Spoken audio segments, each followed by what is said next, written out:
Okay, Coach, I think we're ready. Big day for you, culmination of a lot of miles traveled, a lot of home visits. Why don't you just summarize the 2017 class? Okay, well, overall, this is it's a big day, obviously. A very successful day, in my opinion. This is a group of kids that there's been a lot of battles, a lot of hours have been put in from a number of people, and you've got to sit back and you got to say a lot of thank yous when you get to this spot, because it's not just one coach, it's not just the coaching staff, it's not just the recruiting staff, it's everybody that's involved in Beaver Nation and the athletics department and the football department. So I thank everybody, and it's been a tremendous process that we've gone through. A few highlights for me, I would say, we stuck with who we are. We recruited some kids that were high level kids. We won many of those battles. Did we win them all? No. If you win them all, I think you're not recruiting the right guys. But it was good to see us get into those fights, go all the way down to the wire, have people attack our guys, be able to hold people off, and again keep swinging to the very end with some of those young men that we ended up not getting. So it was, again, I'm proud of the staff. They team recruited, which is vital to how we believe in recruiting. We stuck to who we are. We didn't try to pretend that we're something that we're not. And when I say that, we are Corvallis, we are Oregon State University, we are a college town, and we're damn proud of that. And our kids have the opportunity to come in here and be well tied into the community, tied into Beaver Nation as a whole, tied into the student body, and tied in together as a group of student athletes. So the new facility was big for us. Still not completely completed, but people can see what it is. Parents, families, kids can walk in here and understand that there's a true drive to be great on the football field and for student athletes as a whole. Our Beyond Football program is unbelievable with what it's done in the last 2 years, and the opportunity that some tremendous boosters give us to be able to have a Beyond Football program allows us to be able to put kids in position to be successful past football. And you all know us good enough as a staff that there is much more to this than football games for us, and Beyond Football is a huge part of our recruiting tool that we have. So again, I can go on and on down those lines, but all that together gives you an opportunity to get a tremendous group of young men. And then lastly, I would say, this staff did a great job of continually identifying young men as you went through the process. It got late in the running back position in the spots where we were. Coach Phillips, new hire, walks in here, goes into Texas, and finds two what I think are special running backs. And we didn't flinch on what they were, how they were going about things. We evaluated them with our own system, our own set of parameters that we put on every recruit. They passed every one of those with flying colors, and we were able to get those two kids in this program. And that's just goes to show that we'll recruit who we want to recruit, how we want to recruit them, and when we want to recruit them.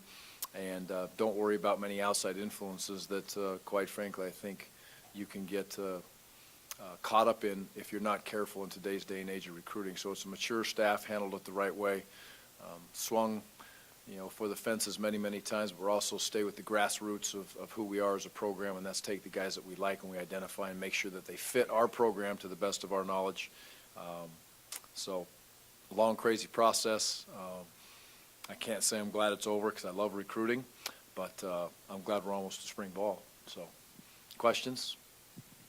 Gary, when you sort of look back at this class as a whole, just what are you most pleased about as far as what you were able to accomplish as a staff, and then maybe how is it different in year 3 versus the first couple of years that you guys had to go about this?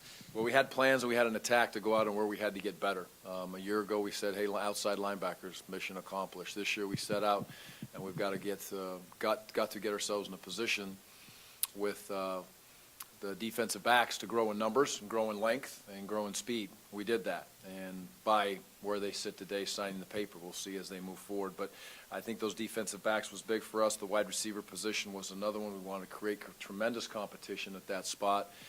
Recruited some very high-level young men and landed them in those positions, which was great to see. We have tremendous competitiveness there, so that was a huge positive. Part of the plan. Offensive line, we needed to get those kids into a position to be able to up those numbers. So in a whole, those were, and there's the smattering of the other kids wherever they may sit, best players available. But as a whole right now, our goal is to get to 42 offensive players, 40 defensive players, and 3 specialists. Well, we're much closer to that. And as we break this down now, we're much closer within our positioning as far as defensive line, we're over by 1. Outside backers, we're down by 1. Inside linebackers, we're up by 2. Safeties, we're up by 2. Corners, we're down by 1. Without going into the offensive side, those numbers are close. You're not 6 away on a group of offensive linemen or 4 away on the defensive linemen. So it allows you to be able to have the right number of kids in the right spots, which is probably, other than myself taking care of the kids, that's probably the most important part of my job, is making sure that I put the coaches and the players in the program in position to be able to have a roster that has enough kids in each position to be able to compete.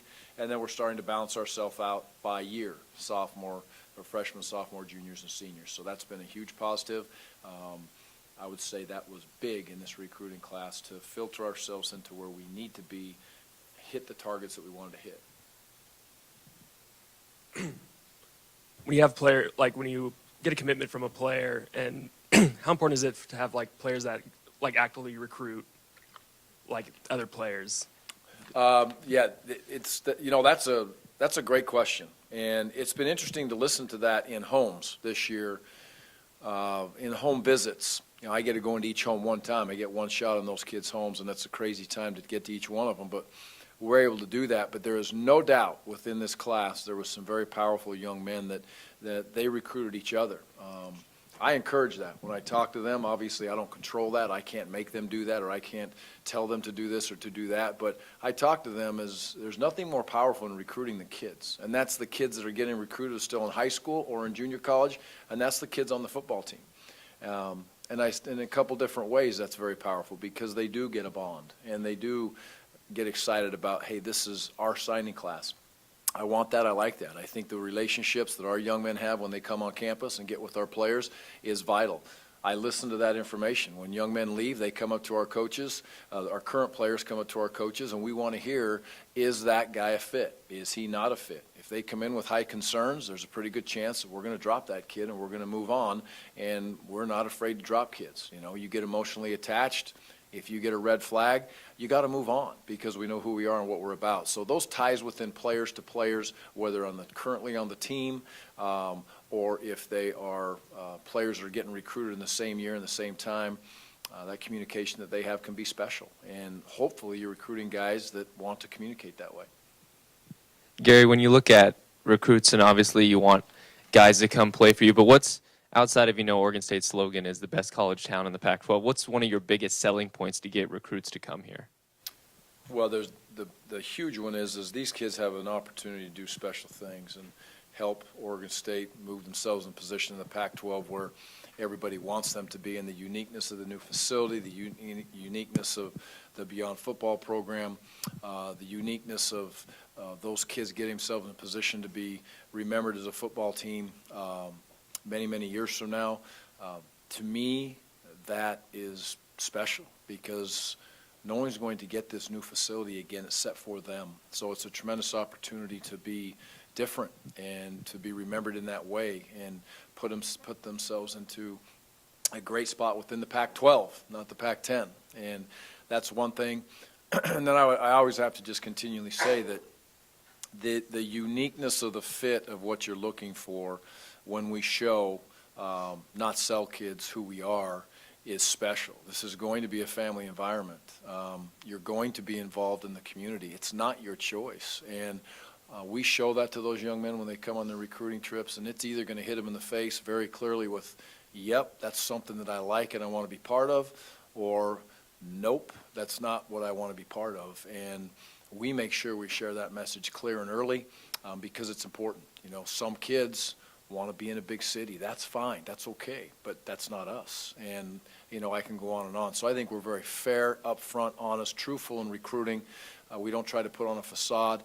Some may say kids walk out of our recruiting visit and it's maybe too real, and I couldn't disagree more with you. I'm not interested in making it something that it's not, and I believe that happens sometimes out there where it's just this, this 48-hour party. I want them to walk out of here understanding what life is as a student athlete at Oregon State. So those are the things that we talk about on the trip. Gary, during this press conference last year, you talked about wanting to make better inroads in Oregon and in the state. So how do you feel like overall you are in that process, and then getting somebody like David Morris, who is a very highly touted recruit, how big was that for you this class? David was absolutely huge. Would I like to see a couple more numbers in the Northwest? Absolutely. And I'm not afraid to run from that. I'm not going to run from that, excuse me. I'm not afraid to admit that. I would like to have there be a couple more kids. There's some very high-profile young men that we went after, and we didn't get them all. But you know what? The one we got that was high-profile is David Morris, and he's as tough as they come. He's stuck in there from the very beginning. He's a very prideful person. His Christmas tree was full of Oregon State ornaments. His home is full of Oregon State. His family is all in. He's believed in us. He's believed in this university. And that didn't come without a lot of people trying to dig in there and get into his head and communicate with him. I told him at the very beginning, he reminded me of back in the day when Coach McBride was recruiting Scott Mitchell, and Scott Mitchell stuck with Utah forever and ever and ever, and eventually did go to Utah. And David was much like that. He just went through that process, and as big a high-profile recruit that young man is, and to stick with us the way he did is just a credit to him. And he loves this place. So we'll continue to work like crazy. We got Josh, which is great. Our numbers are getting closer within the state of Oregon. I think next year when we take the field in the fall, there will be 25 kids, hopefully, from the state of Oregon on our roster, and we would like to keep that between 25 and 30, and that's a goal, and continue to do that. It's a great place for young men to develop. We are a developmental program. We'll never run from that, and there's multiple multi-sport athletes that deserve the opportunity to come in here and play. We identified a nice chunk of walk-ons this year that could potentially come in here, and I'm sure a few of those kids will earn some scholarships as they go through here. But I will say this: I think that the smaller colleges throughout the state and in the Northwest do a tremendous job of identifying talent, because we thought we had a couple sleepers and they snatched them away from us with some scholarship. So it's great to get David with us. Josh will continue to grow as we move forward in the Northwest as a whole also. Gary, how much of a role, or really how much has your sales pitch maybe changed to recruits now that these kinds of facilities are near completion? Have you brought that up more often than you did in your first and second years? Yeah. Again, we show them, we don't sell them. I just don't like that word in recruiting. It's way different, and it's different because it's nice, and when you play in the Pac-12, you deserve nice things. That's my opinion. I think you deserve nice things if you are a student athlete, period, and you're playing in the Pac-12 conference. And we have those now, which is awesome. But what really makes you a better student athlete? And it's vital that they can walk through the new locker room and they can have a vision of what the front's going to look like, and now the coaches' offices are complete, the meeting rooms, the players' lounge, all that stuff is fantastic, and it puts us in a position to be able to want to show the people what we have when they come on a visit, where the first year here, quite frankly, we didn't show them the locker room. And if they ask, we act like we didn't hear. So, we move through those things. Now it's a highlight, and that's a credit to the university. And I would say past that, the deeper things for parents and the student athletes are, President Ray has given us the opportunity, and now with Scott Barnes, he'll continue, I promise you, to give us the opportunity to put the people in the seats, behind the desks, in the offices that there needs to be. You can say you have a Beyond Football program, but without a supporting cast that's back there working, full-time workers that are completely bought into their job, you have nothing. And that's what President Ray has allowed us to do as we've gone through this process, is get those people. And that's not, sexy to talk about, I suppose, but that's what makes the whole thing work, is the belief in the student athlete as a whole, not just as an athlete. Some places now I think that kids are almost like a chess piece, and it's about a really important head coach who loves himself, or a really important AD who loves himself. If you're that guy here, you'll never survive. You can't do that here at Oregon State. Gary, USA Today had an interesting story this week on the role that moms play in recruiting, how they are taking over more and more. So I was curious, when you go into homes, do you find that you have to sell moms more than anyone? Sell again. Okay, do you have to Show. do you have to show moms more than anyone? Because in my experience, a lot of times dads think they're in charge, but it's actually the moms. No doubt. I would say that moms are extremely powerful, and we want to team recruit as a staff, and we want to team recruit families and find those difference makers.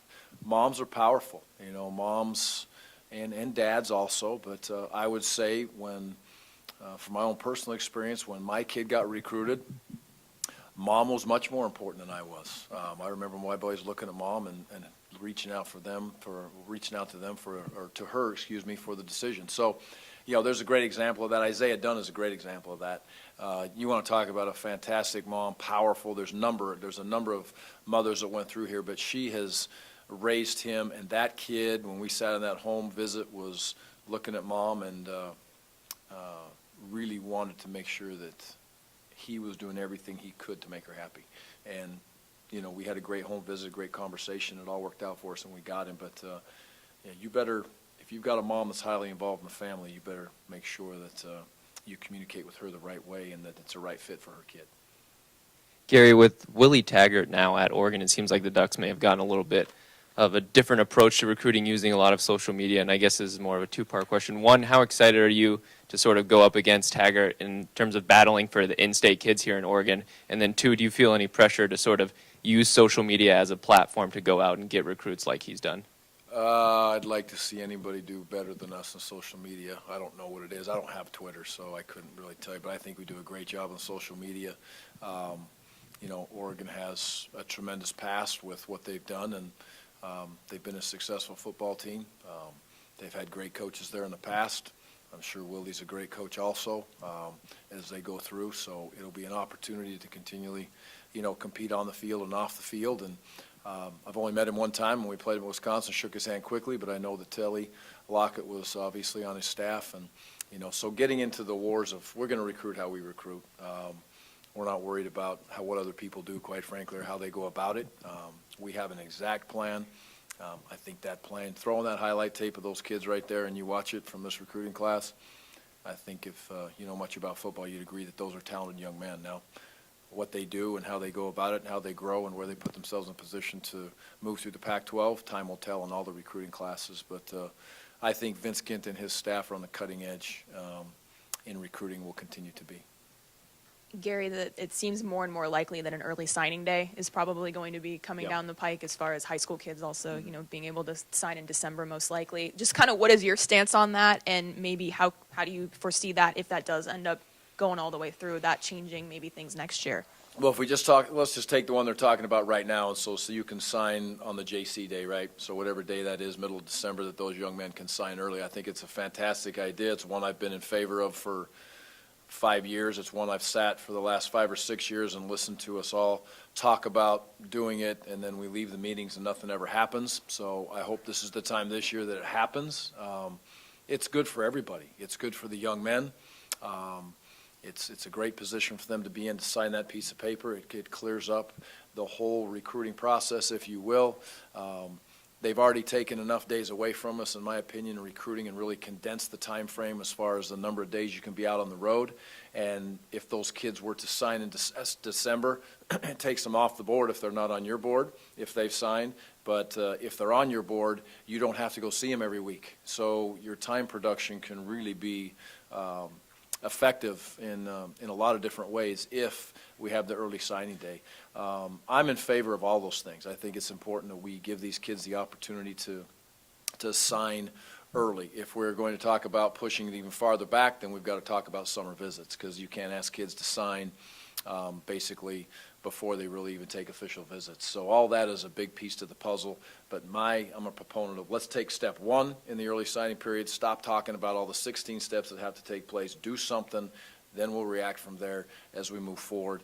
And then hopefully we can find a way the month of July to let high school football players be high school football players instead of away from their team, wandering around the country to colleges. I hope they can make that in May and June and not in July. So I'm off my soapbox now. And then you mentioned receiver and defensive back were obviously huge focal points of this class. Just what were you looking for in each of those position groups? And then when you kind of look at who you got in both areas, like, are there any that stick out to you right away that say, hey, that guy's got a chance to play as a freshman or come in and compete early? Yeah, if we just start and look at those defensive backs, you know, we're down in numbers a corner, and we all know that. So we're basically going to walk out there and with 4 corners that are healthy in spring football, and so we'll be strategic there. We had to get some numbers at corner. So if you just take them one at a time, you know, Justin is a tremendous player, Caleb's a tremendous player, and Isaiah's a tremendous player. They're all different. You know, Isaiah has got tremendous speed. He can really run. If you look at Caleb, Caleb was a quarterback, unbelievable speed, 10 500 meters, 20.5 in the 200. He's got juice. He can move his feet. He's a baller. He'll come in and do some good things, but he's going to have to take a little time to learn how to backpedal. And then Justin was highly recruited, another kid that stayed in there forever with us, and those doors were getting beaten down, and he just stuck in tight with us. He can run. He can change his hips. He's got great change of direction. He can high point a ball very well. So those corners can all 3 play. At the defensive back position, as far as the safeties, boy, there's 4 of them now, and those guys all got juice. They're great communicators. They got excitement. They love to get physical. They're long levered. They'll look you in the eye and say, I'm a good football player. I'm a good student. I'm good at everything I do. I love all 4 of those kids and what they bring to the table, and that's David Morris, Jeff Manning, Trajan Cotton, and the Moku Watson. Very, very, very talented group, in my opinion, of those 4 kids, which was great to see. The wide receivers, Colby and Isaiah are here, which we all know, so we'll get a real quick look at them here in the next couple weeks.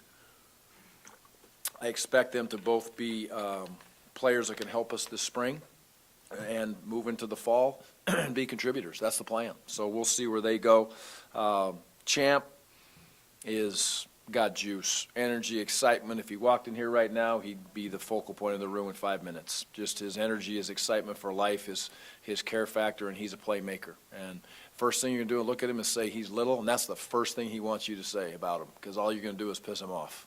So that's a good thing for him. Tino Allen, again, another very explosive young man who has a ton of juice, great speed, documented speed, and he plays with that same speed when he gets on the football field. A lot of times kids are fast on the track, and they get on the football field and they're scared. They can't compete or whatever. It stops them from being nearly as good a football player. But this kid might get faster on the football field than he is on the track, and he's a tough-minded young man. Another one that stuck with us in his home. It was so impressive to see him. It was like, nope.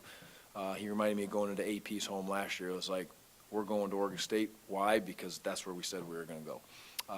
So those 2 position groups are huge. I would also say the offensive linemen, those guys got to help us. Gary, I think everyone in this room would agree you're a pretty no-nonsense guy, and there's a lot of nonsense that surrounds this day, a lot of hoopla.